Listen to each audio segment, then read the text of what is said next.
अस्सलाम वालेकुम बच्चों, कैसे हैं? बढ़िया। आज हम शुरू करने लगे हैं क्लास 10 का पहला चैप्टर केमिकल इक्विलिब्रियम। तो आइए बच्चों, हम पढ़ते हैं केमिकल इक्विलिब्रियम, देखते हैं कैसे केमिकल इक्विलिब्रियम में आते हैं, कैसे खेलते हैं केमिकल। अबे केमिकल्स हमारे साथ खेलते हैं तो हम उनके साथ खेलेंगे, क्यों भाई? तो हम देखते हैं केमिकल इक्विलिब्रियम क्या होता है। इक्विलिब्रियम का थोड़ा सा एटमोलॉजी देख लेते हैं कि इक्विलिब्रियम आया कहाँ से भाई। किसी को क्यों ख्याल आया कि इसका नाम इक्विलिब्रियम ही रखना है। जैसे आपका नाम है तो आपको भी पता होना चाहिए कि आपका नाम किसने क्यों रखा है। मेरा नाम तो अल्लाह रखा है। मैं हूँ जवेद कैम वाला। आप देख रहे हैं अपना ब्यूटीफुल सा प्यारा सा चैनल जवेद कैम वाला। यहाँ पे आपको केमिस्ट्री के मुतालिक हर चीज़ की इंफॉर्मेशन दी जाएगी। अगर आपको कोई क्यूरीज हो आपके पास तो आप बिला झिझक कमेंट सेक्शन में पूछ सकते हैं। जी, देखते हैं केमिकल इक्विलिब्रियम।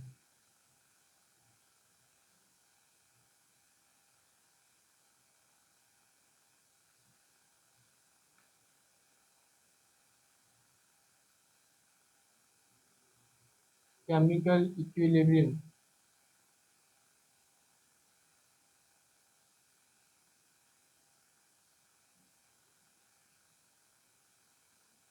देखें बच्चों, जब हम 9th क्लास का पहला लेक्चर ले रहे थे वहाँ पे हमने केमिस्ट्री की डेफिनेशन पढ़ी थी और हमने पढ़ा था कि केमिकल्स होते क्या हैं और केमिस्ट्री क्या कहते हैं। वहाँ पे हमने ये पढ़ा था कि केमिस्ट्री की अगर आपसे कोई वन वर्ड डेफिनेशन पूछे, वन सेंटेंस डेफिनेशन पूछे तो आपने क्या कहना है? Study of chemicals is called chemistry. अच्छा, फिर अब हमारे पास नई टर्म आ गई है इक्विलिब्रियम। ठीक है, अब ये जो इक्विलिब्रियम है ये कहाँ से आया, कैसे आया, इसकी हम एटमोलॉजी देखते हैं। इसके दो पार्ट्स हैं यहाँ पे, हमें लग रहा है दो पार्ट्स हैं, एक है इक्वी, दूसरा है लिब्रियम।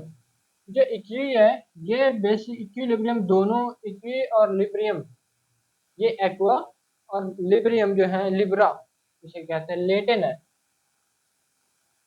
Latin words. लेटिन वर्ड्स दो हैं,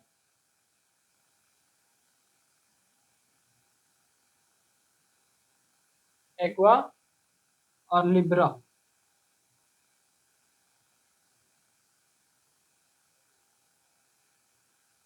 अच्छा, इसका मतलब है सेम या इक्वल।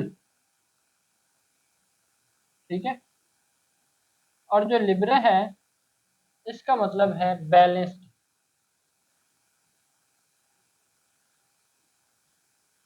वेल बैलेंस्ड भी इसे कह सकते हैं।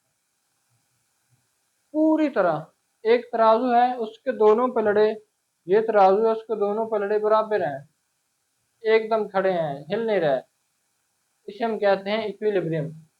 Well balanced state of mind इसका असल में मतलब बनता है equilibrium, well balanced state of mind, well balanced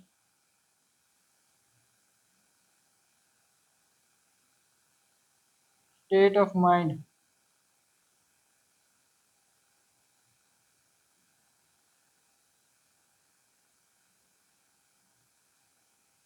well balanced state of mind को इक्विलिब्रियम कहा जाता है।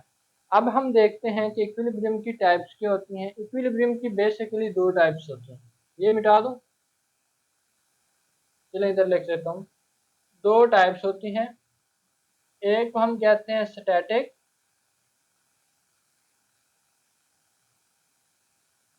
और दूसरी को हम कहते हैं डायनामिक।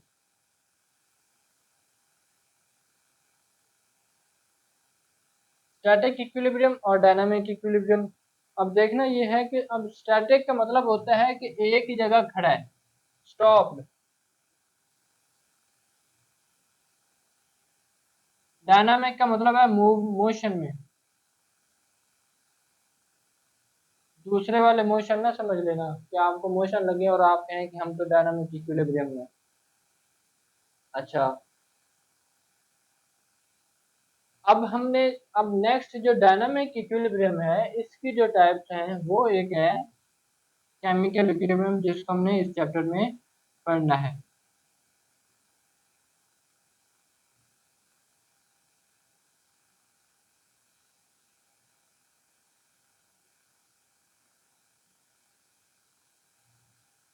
केमिकल इक्विलिब्रियम, ठीक है, इसको हम आज पढ़ेंगे। और स्टैटिक इक्विलिब्रियम और डायनामिक इक्विलिब्रियम का डिफरेंस भी हम देख लेंगे अंडरस्टैंडिंग के लिए, लेकिन वो सिलेबस में नहीं है। तो ये आप नोट कर लें। नोट कर लिया? मिटा दूँ? ओके, मिट रहे फिर पास करके नोट कर लो।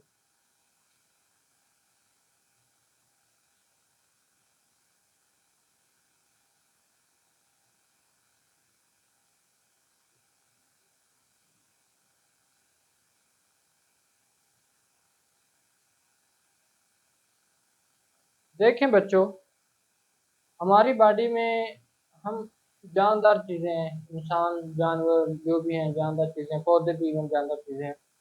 इनके अंदर हर वक्त जो केमिकल रिएक्शन हो रहे होते हैं, केमिकल रिएक्शन, कुछ कोई चीज़ें बन रही हैं, कुछ चीज़ें टूट रही हैं, कोई कुछ हो रहा है, कोई कुछ हो रहा है। माइक्रो लेवल स्केल पर आप देखें तो आपको अंदाज़ा होगा कि आप तो हैरान रह जाएंगे कि अल्लाह ताला की ऊपर वाली ज़ात कितनी करिश्मे हैं, उसके कितने करिश्मे हैं और उसकी कितनी मेहरबानियाँ और इनायात हैं। अगर हम केमिस्ट्री के थ्रू अगर हम नेचर को एक्सप्लोर करते जाएं, हमें पता चल जाएगा कि उस कायनात के मालिक ने, अल्लाह ताला ने हमारे लिए पता नहीं क्या क्या कुछ बना के रखा है जिसका हमें पता ही नहीं है। तो हमें प्रेज़ तो उसी चीज़ को करना चाहिए ना कि जिसने हमारे लिए ये सब कुछ बनाया है, वो ऊपर वाली ज़ात है। अल्लाह ताला जो है, अल्लाह ताला ने हमारे लिए ये सारी चीज़ें बनाई हैं, तो हमें अल्लाह ताला की तारीफ़ करनी चाहिए जिसने, अब देखिए ना, आपको अगर कोई एक स्टूडेंट या आपका कोई एक दोस्त एक पेन दे दे कि जी ये आपको मेरी तरफ से पेन गिफ्ट है, तो आप जहाँ भी जाएंगे उसकी तारीफ़ करेंगे।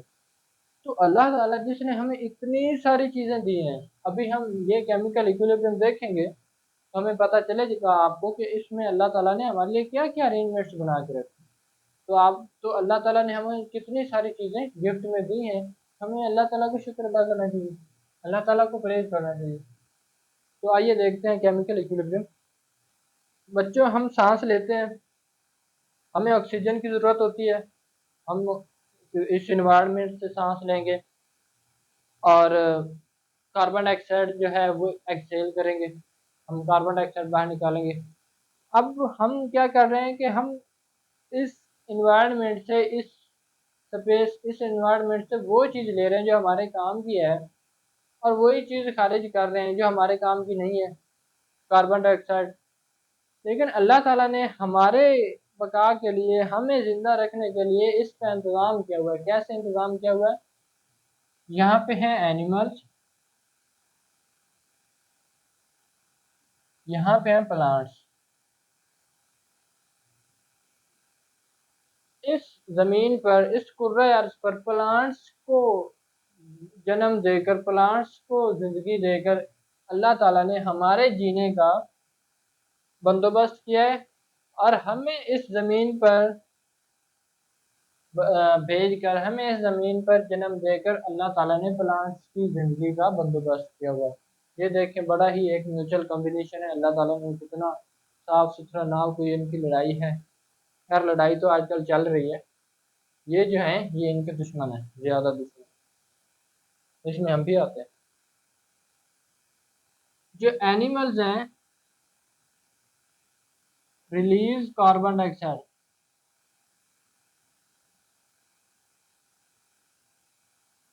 CO2, ये कार्बन डाइऑक्साइड रिलीज करते हैं और वो प्लांट्स इनटेक करते हैं। और इसी तरह जो प्लांट्स हैं वो रिलीज ऑक्सीजन करते हैं,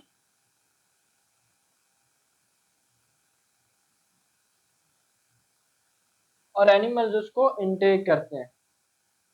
प्लांट्स फिजा में ऑक्सीजन को छोड़ेंगे रेस्पिरेशन के दौरान, क्योंकि ऑक्सीजन उनके काम की नहीं है, ठीक है। और वो एनिमल जो है उसको यूज़ करेंगे एज ए अपना अपने लिए नेमत। और इसी तरह ये वाले जो हैं ये अपनी कार्बन डाइऑक्साइड निकालेंगे और ये प्लांट्स यूज़ कर लेंगे। ये इनका एक म्यूचुअल कम्बिनेशन चल रहा है। अगर हम इन दोनों चीज़ों को डिस्टर्ब नहीं करते तो ये भी खुश हैं और ये भी खुश हैं। मिसाल के तौर पे अगर हम यहाँ से प्लांट्स हैं हमारे पास, अगर एनिमल्स हैं हमारे पास, एक मोल ही देख लें 6.02 इंटू 10⁻23। नाइन्थ के पहले चैप्टर में पढ़ा होगा आपने, सेकंड लास्ट टॉपिक है एक मोल एनिमल्स हैं और हमारे पास एक मोल ही प्लांट्स हैं। तो इनका आपस में अच्छा खासा गुजर बसर हो रहा था। एक मोल एनिमल्स जो है वो कार्बन डाइऑक्साइड रिलीज करते हैं, प्लांट्स का अच्छा खासा गुजर हो रहा है, वो कार्बन डाइऑक्साइड को लेते हैं और ऑक्सीजन को रिलीज कर देते हैं और वही ऑक्सीजन हट के वापसी पे एनिमल्स यूज कर लेते हैं। लेकिन हमने क्या किया, रफ्ता रफ्ता प्लांट्स को कट करना शुरू कर दिया और ये हमारे पास रह गए 0.1 मोल। 0.1 मोल। अब 0.1 मोल के लिए जो कार्बन डाइऑक्साइड आ रही है वो तो एक्सेस है, उनका काम तो ठीक चल रहा है। लेकिन यहाँ पे जो ऑक्सीजन आ रही थी वो उसकी कंसंट्रेशन क्या हो गई है, डिक्रीज। जब ऑक्सीजन की कंसंट्रेशन डिक्रीज हो गई तो ये जो बैलेंस चल रहा था, ये जो इक्विलिब्रियम थी वो डिस्टर्ब हो गई और एनिमल्स को नुकसान होना शुरू हो गया और इनके लिए फिजा में जो ऑक्सीजन है ये कम पड़ने लगी, इन्वायरमेंट चेंज होने लगा। गर्मियों में इंतहाई गर्मी होने लगी और सर्दियों में इंतहाई सर्दी होने लगी। फिजा और बाहर के मौसम जो हैं वो अल्लाह हाफ़िज़ कह गए। तो ये था हमारा बैकग्राउंड, आपको समझाने के लिए ये सारी कहानी सुना रहा हूँ। अच्छा, अब हम आते हैं केमिकल इक्विलिब्रियम की तरफ। डायनामिक इक्विलिब्रियम ये मिटा दूँ।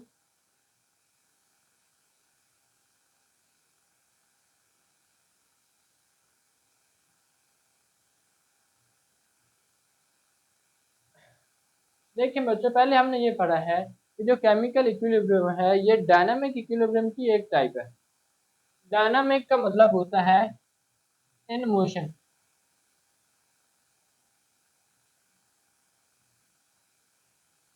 इक्विलिब्रियम हमने वो पढ़नी है जिसमें केमिकल्स का इन्वॉल्वमेंट हो, इन्वॉल्वमेंट ऑफ केमिकल।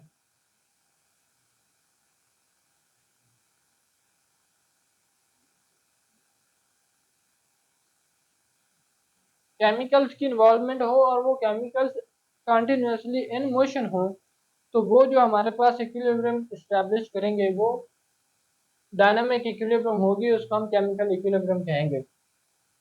एग्जांपल्स देखते हैं।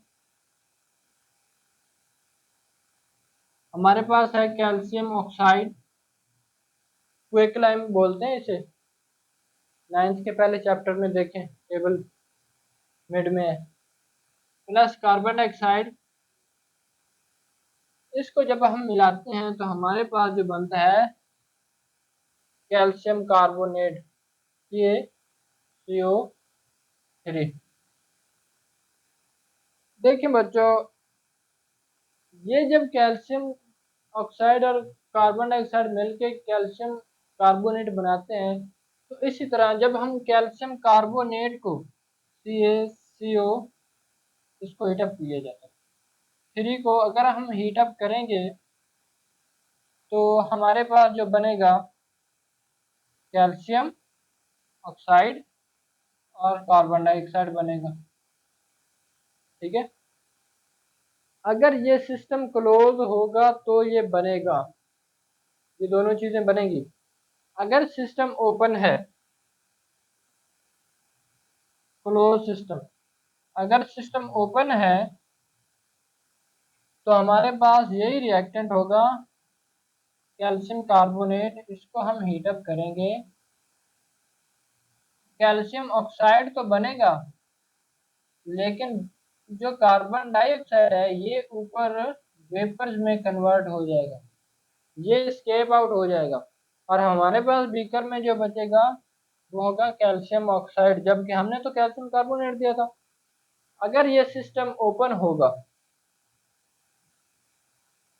तो हमारे पास कोई इक्विलिब्रियम नहीं आएगी, लेकिन अगर ये सिस्टम क्लोज होगा तो जब कैल्शियम कार्बोनेट को हीटअप करेंगे कैल्शियम ऑक्साइड और कार्बन डाइऑक्साइड बनेगा। उसी तरह अगले ही मरहले जो कैल्शियम कार्बोनेट और कैल्शियम ऑक्साइड और कार्बन डाइऑक्साइड है वो वापस कैल्शियम कार्बोनेट में कन्वर्ट होना शुरू हो जाएगा।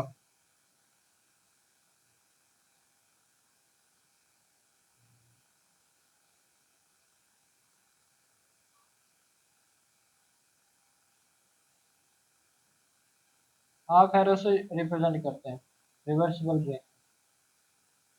जब कैल्शियम कार्बोनेट कैल्शियम ऑक्साइड और कार्बन डाइऑक्साइड में कन्वर्ट हुआ तो ये हमारे पास फॉरवर्ड रिएक्शन था। जब ये प्रोडक्ट्स जो हैं ये रिएक्टेंट्स हैं,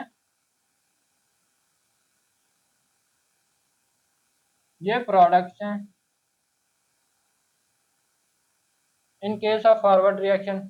जब हमारे पास रिवर्स रिएक्शन होगा तो ये हमारे पास रिएक्टेंट्स होंगे और ये हमारे पास प्रोडक्ट होगा। अच्छा, एक और एग्जांपल डिस्कस करते हैं।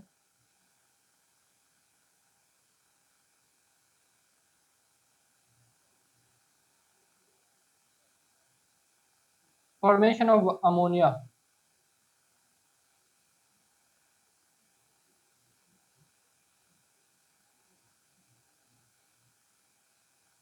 NH3। नाइन्थ के पहले चैप्टर में आपने इसका फार्मूला देखा होगा, पढ़ा होगा, मैंने पढ़ाया था। ठीक है, H2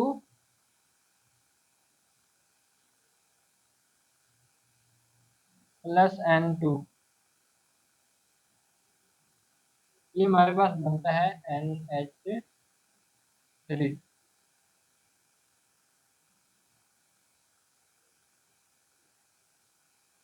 देखें हमारे पास कितने एटम्स हैं हाइड्रोजन के, 6। यहाँ पे कितने हैं, 6। ये एक जो इक्वेशन है ये बैलेंस हो गई। अब हमारे पास हाइड्रोजन गैस में है, नाइट्रोजन गैस में है, अमोनिया भी गैस में है, और ये रिवर्सिबल रिएक्शन होता है। इसको हम सिंगल हेडेड डबल एरो से शो करते हैं। अच्छा, जब हाइड्रोजन और नाइट्रोजन आपस में रिएक्ट करेंगे तो हमारे पास सोडियम अमोनिया बनेगा। ये हाई टेम्परेचर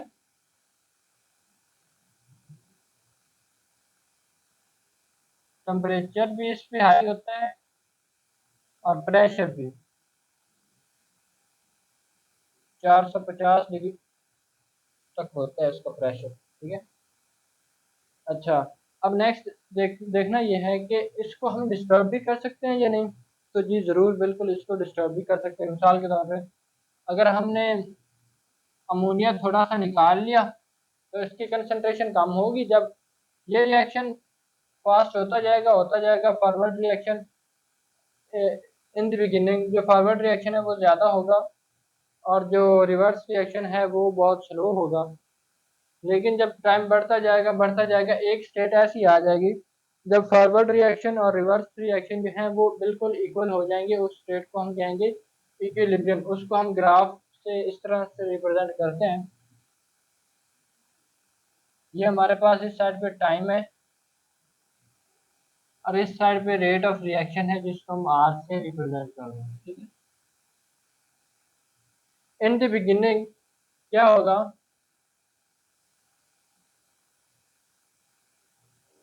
थोड़ा सा नीचे करना।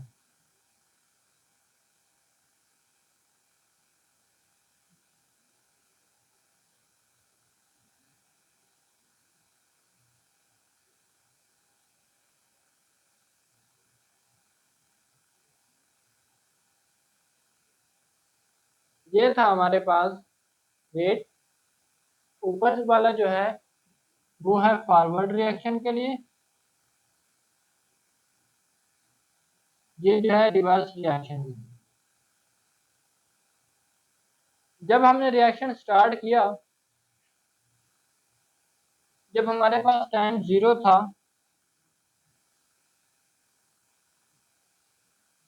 तो हमारे पास फॉरवर्ड रिएक्शन जो था उसकी ये वैल्यू थी, पर्टिकुलर 10 थी। ठीक है, फॉरवर्ड रिएक्शन की का जो रेट है वो 10 था टाइम जब हमने स्टार्ट किया, जब पर्टिकुलर 1 सेकंड हुआ, एक मिनट का है, 1 मिनट हुआ जब टाइम। और उस वक्त जो रिवर्स रिएक्शन है वो तकरीबन ना होने के बराबर ही था।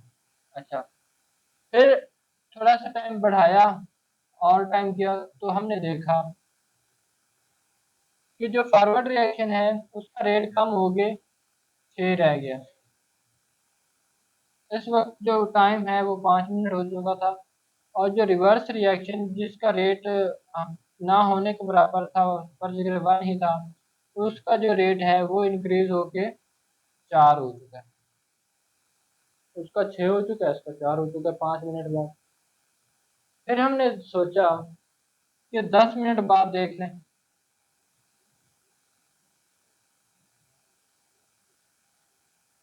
10 मिनट बाद,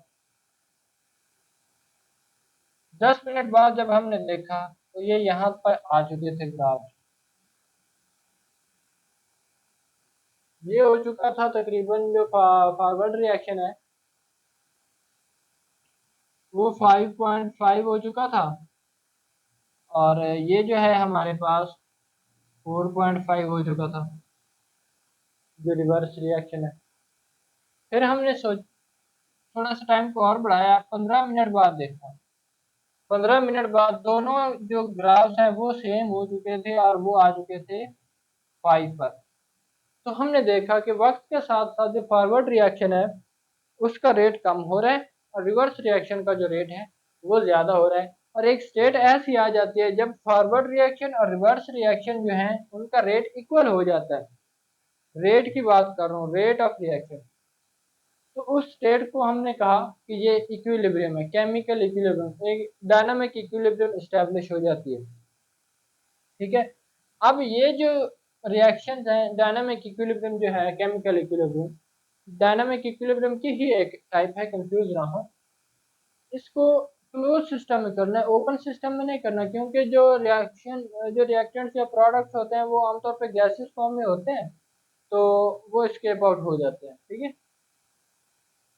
अब हम देखते हैं नेक्स्ट फॉरवर्ड रिएक्शन क्या होता है और रिवर्स रिएक्शन क्या होता है।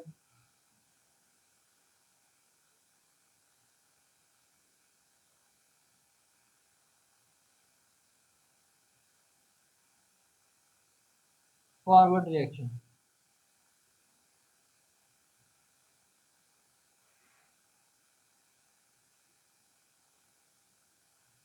Reverse reaction.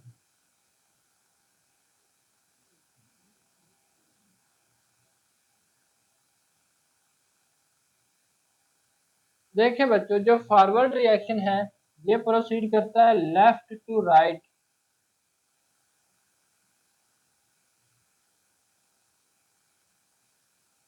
जबकि जो रिवर्स रिएक्शन है वो प्रोसीड करता है राइट टू लेफ्ट।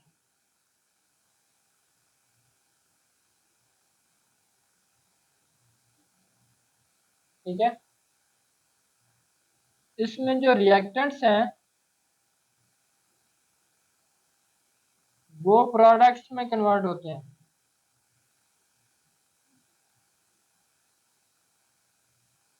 ओके, लेकिन जो रिवर्स रिएक्शन है इसमें जो प्रोडक्ट्स हैं ये कन्वर्ट होते हैं रिएक्टेंट्स में।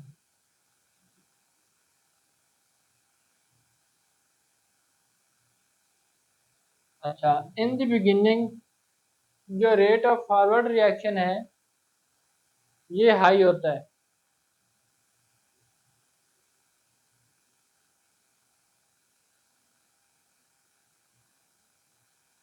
रेट ऑफ फॉरवर्ड रिएक्शन को आर एफ से हम डिनोट करते हैं। नेक्स्ट हम जब लॉ ऑफ मास सेक्शन पढ़ेंगे तो उसमें हम सारा डिटेल से समझा देंगे। रेट ऑफ फॉरवर्ड रिएक्शन ज़्यादा होता है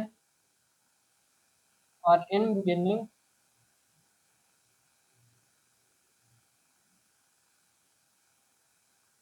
रेट ऑफ रिवर्स रिएक्शन जो है ये कमाल होता है। और वक्त के बढ़ने के साथ साथ टाइम जैसे जैसे टाइम बढ़ता है, जो फॉरवर्ड रिएक्शन का रेट है वो कम होता जाता है और जो रिवर्स रिएक्शन का रेट है ये बढ़ता जाता है। ठीक है, नेक्स्ट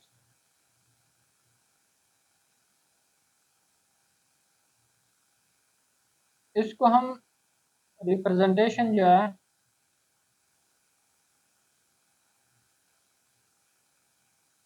रिप्रेजेंटेशन के लिए ये वाला एरो यूज करते हैं, या इस तरह इसको डबल भी लिख सकते हैं।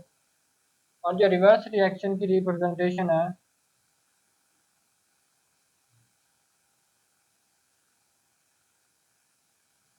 इसको हम उल्टे एरो से रिप्रेजेंट करते हैं, उल्टा एरो होगा, इसका जो हेड है वो लेफ्ट साइड पे होगा, इसका हेड राइट साइड पे होगा। ये था हमारा फॉरवर्ड रिएक्शन और रिवर्स रिएक्शन के दरमियान डिफरेंस।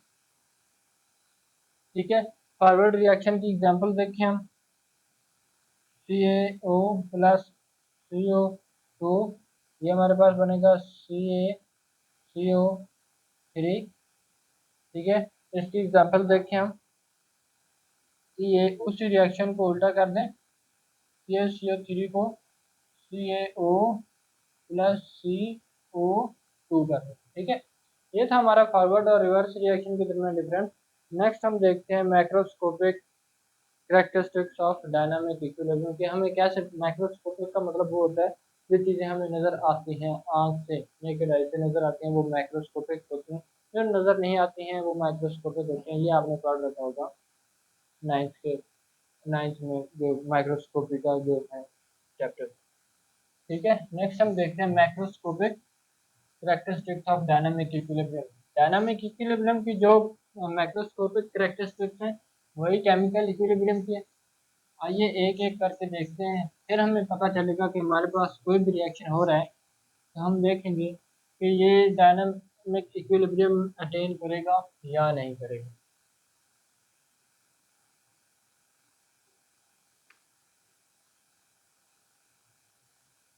तो आइए देखते हैं मैक्रोस्कोपिक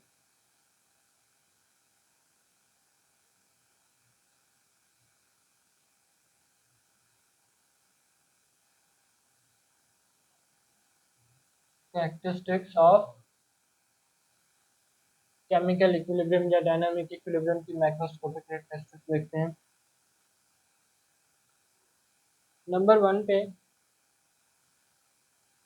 जो डायनामिक इक्विलिब्रियम है ये क्लोज्ड सिस्टम मेंटेन होती है।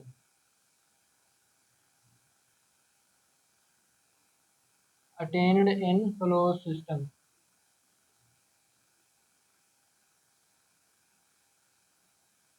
पहले भी आपको बताया है कि अगर सिस्टम ओपन होगा तो गैस जो है वो एस्केप हो जाएंगी। ठीक है, अच्छा नंबर 2 पे इसको डिस्टर्ब भी किया जाता है, किया जा सकता है,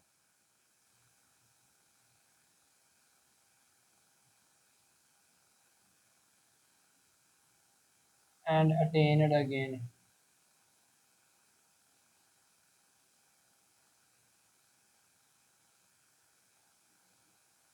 जो डायनामिक इक्विलिब्रियम है उसको, वो जब इक्विलिब्रियम स्टेट में है एक रिएक्शन तो उसको हम डिस्टर्ब भी कर सकते हैं और उसको दोबारा अटेन भी कर सकते हैं, टेम्परेचर पर और प्रेशर की जो कंडीशंस हैं उनको नॉर्मल करके। ठीक है,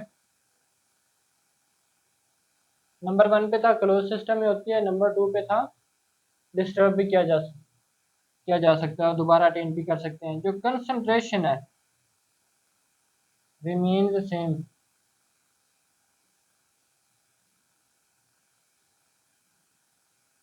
रिएक्टेंट्स प्रोडक्ट में कन्वर्ट हो गए, प्रोडक्ट रिएक्टेंट्स में कन्वर्ट हो गए, इक्विलिब्रियम स्टेट में है, लेकिन जो कंसंट्रेशन है जितना भी हमने रिएक्टेंट्स यूज किए हैं उतने भी उसी में पड़े हैं, चाहे वो रिएक्शन के इस साइड में होंगे या इस साइड में होंगे, जो कंसंट्रेशन है वो सेम ही रहेगी। ओके, कंसंट्रेशन कभी भी चेंज नहीं होती। Forward reaction,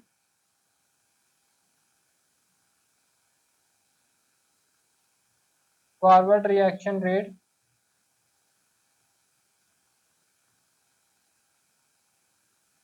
rate of forward reaction जो है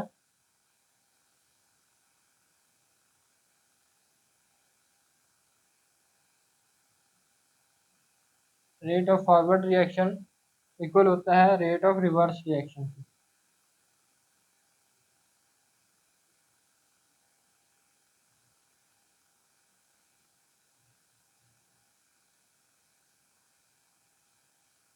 जो फॉरवर्ड रिएक्शन का रेट है वो रिवर्स रिएक्शन के रेट के इक्वल होता है।